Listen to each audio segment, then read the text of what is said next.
Rally games need to be more accessible. There needs to be some help for new players, otherwise the genre will simply die out.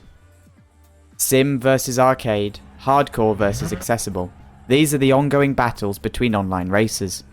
It's not hard to place games on the sim arcade scale usually, but when it comes to accessibility, it's much harder to judge. The official Formula 1 series is the king when it comes to striking the balance between hardcore racing and accessibility.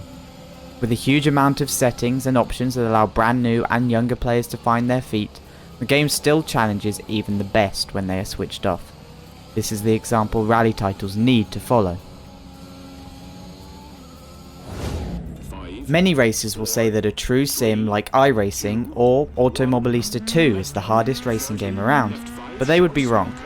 The real answer is a true rally game. Be that Dirt Rally 2.0 or the new WRC 10, off-road racing is easily the hardest thing a home racer can do. With visibility limited, pace notes flying through the airwaves and stages so long that you can never possibly memorize them, rally titles take no prisoners when it comes to gameplay. While assists like traction control and ABS are there, they won't stop you sliding off a cliff or into a tree. But there is no true automatic gearbox and, most importantly, no flashback or rewind function. That unforgiving nature, along with the impossibility of practicing stages to get used to them, really makes rally titles incredibly inaccessible, and thus much harder for any new or younger player to get into them. With the highly accessible Formula 1 game helping to create new F1 fans every year, it feels like WRC and other rally titles are missing a trick here.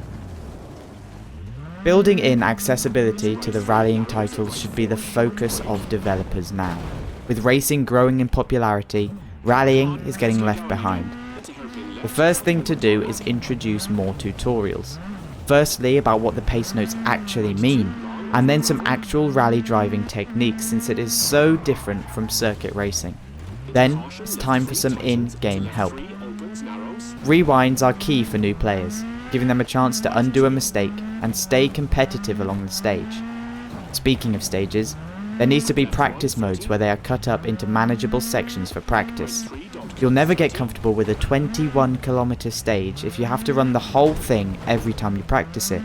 But doing 1-kilometer chunks? Now, you've got a shot. Sure, it might not be realistic to allow players to practice like that, but it would certainly encourage newer drivers to pick up the game and give them a chance to get up to speed with how the car reacts and feels along the stage.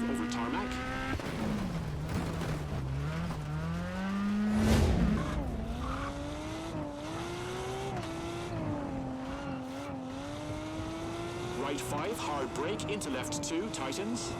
With WRC 10's inaccessibility and no news about Dirt Rally 3.0, it looks like racers will have to wait a while for a more accessible rally sim title.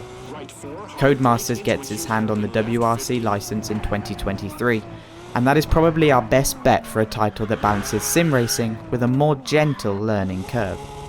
Having separated off the arcade off-roading into Dirt 5, the Dirt Rally series, or Dirt WRC, whatever they end up calling it, has the chance to learn directly from the F1 franchise, and be a far more welcoming environment to newer players, and encourage improvement without requiring the strongest levels of patience.